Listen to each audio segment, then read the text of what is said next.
Саламатсыздар ма оқушылар? Жақсы, отыра ойындар.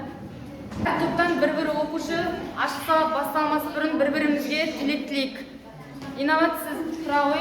Бүгін ашық сабақтарыңызға сәттілік тілеймін және осы сабақтан жақсы алғышымдар ашық сабақты. Ашық сабақта үздік болып және топ болып өздеріңді алып шыға біліңдер. Ашық сабақта жақсы ойындар. Өте жақсы. Енді оқушылар алдыңғы сабақ бойынша Қазақстанның қызыл кітабы алғаш қай жылы шықты? Кім келе алады?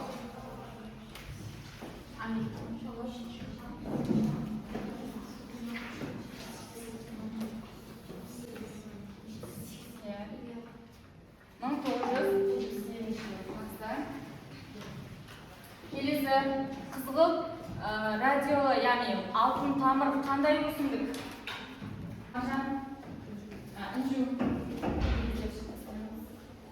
Қандай жануар? Ақбөкен, өте жақсы. Алтайда кездесетін жыртқыш құс. Әбубәкір.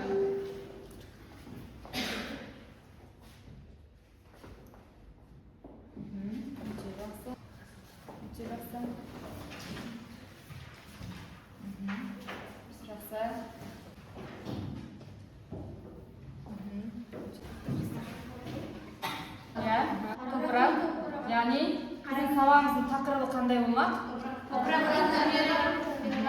Яғни Қазақстандағы топырақтың түрлері. Жақсы. Бүгінгі күннің жадын жазамыз, тақырыпты жазамыз.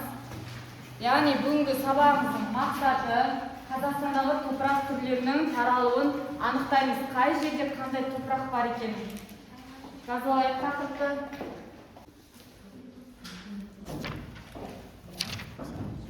Табиғаттағы ең құнды байлықтардың бірі топырақ, себебі ол барлық өсімдіктер мен жануарлар климат, өсімдіктер мен жануарлар дүниесі және уақыт факторларының әсерінен қалыптасады. Бұл үдерістерді алғаш ғылыми тұрғыдан зерттеп табиғи ресурс. Кім айтады? Меруерт айтады. Топырақтану деп аталады.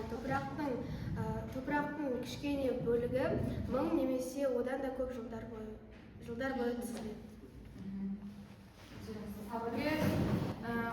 Өздерінің өсуіне ықпалын тигізетін рөл десек те болады. Мысалы, өсімдік ол топырақтың құнарлылығынан өсіп, мысалы ауылдарда адамдар осы өсімдік алғанда ол қара топырақтың пайдасы десек те болады. Егер топырақ құнарлы болса, өсімдікті онда шайғысуға болады. Сіздер тапсырмалардың барлығын орындап боласыздар ғой, сол кезде өзіңізді қай бағаға лайықты деп ойлайсыз, соны баға бересіздер де тапсырма орындау бойынша. Сосын төменгі жағында түсіндім және сұрағым бар, түсінбедім деген жерін белгілейсіздер де жоғары жағына аттарыңыз жазасыздар. Түсіндік ба? Таратып ала қойыңыздар. Байланысты бірінші тапсырмаңызды орындап. Биіктік белдеу бойынша топырақты анықтайсыздар. Сіздерде былай жазылып тұр, мысалы қараңыздар, биіктік белдеудің атауын жазасыздар. Сосын орналасқан жері, Қазақстанның қай жерінде орналасқан, соны жазасыздар. Сосын топырақ түрін жазасыздар. Мәтінде барлығы тұр, Сосын орналасқан жерін картадан қарайсыздар да, мына жақта тақтадағы үлкен картадан шығып көрсетеміз. Түсіндік қой, 4 зона бойынша беріп тұр, қайда кесте. Мына жерде зона атауына зонаның аттарын жазасыңдар, топырақ түрі қандай, әртүрлі 4 жерде, соны жазасыңдар. Мына жерде сосын орналасқан жерін жазасыңдар. Бастаймыз. Табиғат зоналары бойынша қазір айтам. Табиғат зонасын жазасыңдар, қара топырақ және қара қоңыр деп. Сосын топырақтың қандай түрлері кездескен және олардың орналасқан жері. Түсіндік ба тапсырманы? Яғни барлығын анықтайсыздар да орналасқан жерін картадан қарап, үлкен тақтаға шығып көрсетесіздер. Уақыт басталды.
мынау батыс сібір дейміз дала зонасының батыс сібір жазығы.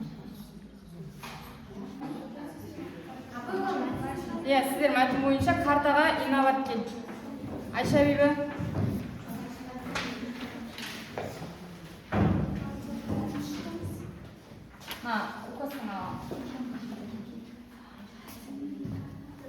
Сіздерде биіктік белдеулер, яғни биіктік белдеулер деген не мағынаны білдіреді?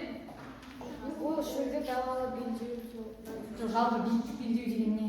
Қалған топ қоямыз, бәріміз тыңдаймыз. Отыра орнына алып отыр. Биік таулар, биік ормандар. Биік таулы жерлерде орналасқан. Жақсы. Қандай топырақ түрлері бар? Сұрқоңыр, шөлді далалы белдеуде сұрқоңыр, ашық қара қоңыр. Аласа таулы дала белдеуінде күңгір қара қоңыр, сұр қоңыр, таудың қара топырақтары. Орташа таулы орманды және де далалы шалғынды орманда Кәншән. және де сортаңдаған топырақтар бар. Олар Батыс Қазақстан облысы Атырау қаласы жақта орналасады. Біз көбінесе байқаймыз, осы Атырау қаласының жем өзенінде сортаңды және де батпақтар көбінесе су аймақтарда болады. Көбінесе Орманды дала зонасы, шөлейтті, шөл зонасы. Топырақтың түрлері орман даланың топырағы қара топырақты, ал дала зонасынікі қара және қызғыл қоңыр топырақ. шөлейт зонасы ашық қара қоңыр топырақ. Орналасқан жері оңтүстік шөл Дималы. Орналасқан жері дала зонасы. Орманды дала. Бұл жерде бізді қала түсі топырақ түрлері бар. Дала зонасына жету. Сосын дала зоналары осы Каспий жағалауы. Каспийден бастап қай жерде? Каспийдан бастап Тарбағатай,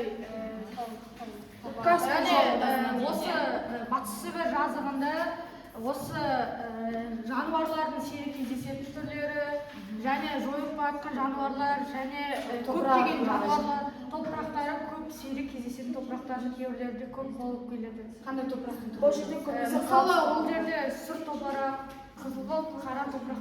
шөлейт пен шу зонасы қай жерде? Бұлбаған жер көлдеріне жақын жерде қара топырақ орналасқан. Шалғар сыныбын тегесі көлінде сағал қара қоңыр. қалалары және Қостанай қалалары аралықтарында дамыған. Қара топырақтар Павлодар, Қостанай облыстарының қамтиды. Топырақтарын сипаттадық, мысалы зоналарды, төрт зонамызды, биіктік белдеулер бойынша тауда кездесетін топырақтар және қара топырақ пен қара қоңыр топырақтың сіздер қай жерде орналасатынын білдіңіздер, иә? Енді сіздерге мына жерде топырақтың құрамын кішкене көрсетіп жіберейін, барлығымыз қарап жіберейік. Не болады? Өсімдіктің жақсы өсуі үшін қара шірік болады, яғни біз осы топырақтың қазір құнарлығын тексеріп қарайық. Мына жерде бізде топырақта не шығып жатыр? Бу. Біз ең алдымен сол қара топырақты қыздыру арқылы бу шығып жатыр, иә? Көрініп тұр ғой, иә, барлықтарыңызға? Бу шығып жатыр. Яғни бұл бу бізде қандай мағынаны білдіреді деп ойлайсыңдар, оқушылар? Топырақтың құрамында не бар? Органикалық заттар бар деген сөз. Енді бізде топырақта тағы не кездеседі? Органикалық заттар, сосын ылғалдылық, яғни су кездеседі. Біз суды қалай анықтаймыз? Қазір мына жерде бу шығып жатыр. Соның үстіне біз не істейміз?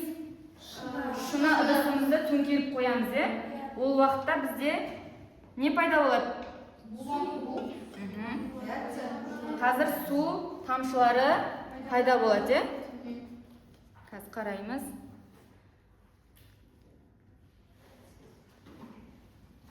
Су тамшылары жиналып жатыр. Апарып көрсетейін. Топырақтың ішіндегі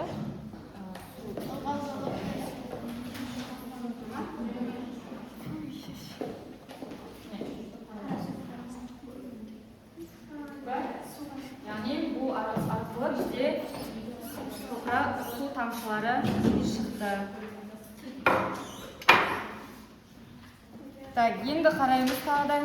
Мына жерде біз екі түрлі топырақты қойып қойдым, яғни сазды топырақ, сосын қара топырақ. Қазір екеуінің біз қайсының құрамы жақсы екенін тексеретін боламыз. Бірінші міне қара топырақты салдық. Тағы не бар оқушылар? Су бар, сосын органикалық заттар бар. Газ бар, өте дұрыс. Яғни біз қара топырақты араластырған уақытта судың бетінде не пайда болады? Қалдықтар емес, жаңа ауа деп айтып отырсыздар ғой, не пайда болады? Көпіріктер пайда болады міне. Қазір кішкене тұра тұрсын, сосын біз көпіріктерді пайда болғанын көреміз. Екінші стаканымызға біз сазды топырақты саламыз.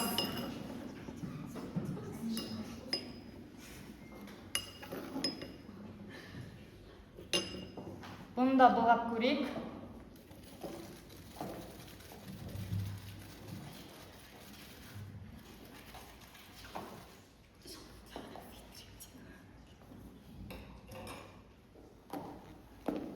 Енді қарап салыстырайық. Қай топырақта көпіршікті? Қара топырақта. Сазды топырақта көпіршік жоқ. Ешқандай жоқ, қойғанмын соны қаратауға ойымызда сөздерді мына ашып тұрған жерге қоямыз. Түсіндік па? Яғни бізде сөйлем құрастырылу керек осы топыраққа байланысты.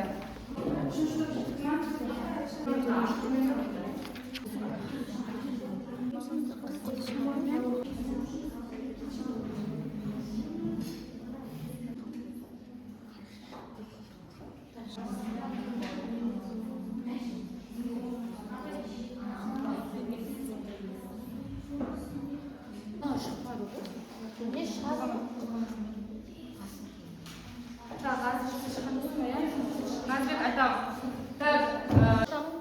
Топырақтану деп аталады. Дұрыс па? туралы ғылым топырақтану деп аталады. Топырақтану ғылымының негізін қалаған ғалым Докучаев. Болды. Докучаев дұрыс па? Сантиметр қабаты 100. Шамамен қандай? 100 жылда түзіледі.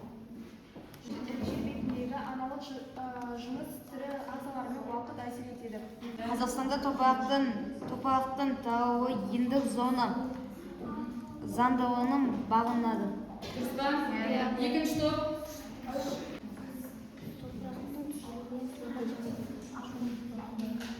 Қазақстан құрамына минералдық бөлік, органикалық заттар, ауа және су кіреді. Тарауы биіктік бедеулік заңдылығы. Яғни осы сабақ бойынша сіздер кері байланыс жасайсыздар. Табиғат әлемі 100 жылда.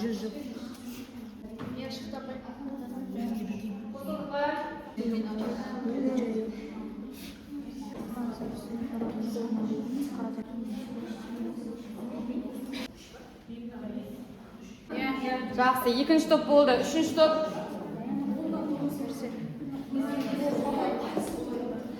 Екінші табиғат.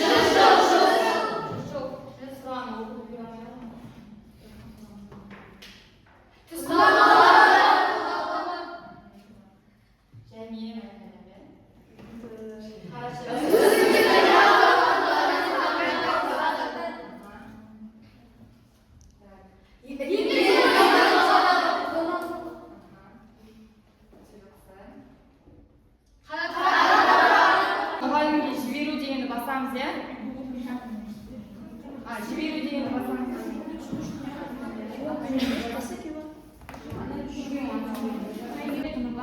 Енді бүгін ауызша айтып жіберейікші. Инабат, Қазбек, Айша Бибі, Меруерт, 10 балл, Еркеназ, Сабыр, Абу Бакыр, 10 балл, сосын Айша, Даяна, Ерасыл. 10 балл қалғандарыңызға толық қоямын, сіздер белгілеп беріңіздер маған. Үйге тапсырманы аламыз, яғни Қазақстан топырағы бойынша эссе жазамыз. Түсіндік па? Үй тапсырмасы аламыз. Жақсы оқушылар, сабақ аяқталды. Қатысқандарыңызға рахмет. орнымыздан тұрамыз.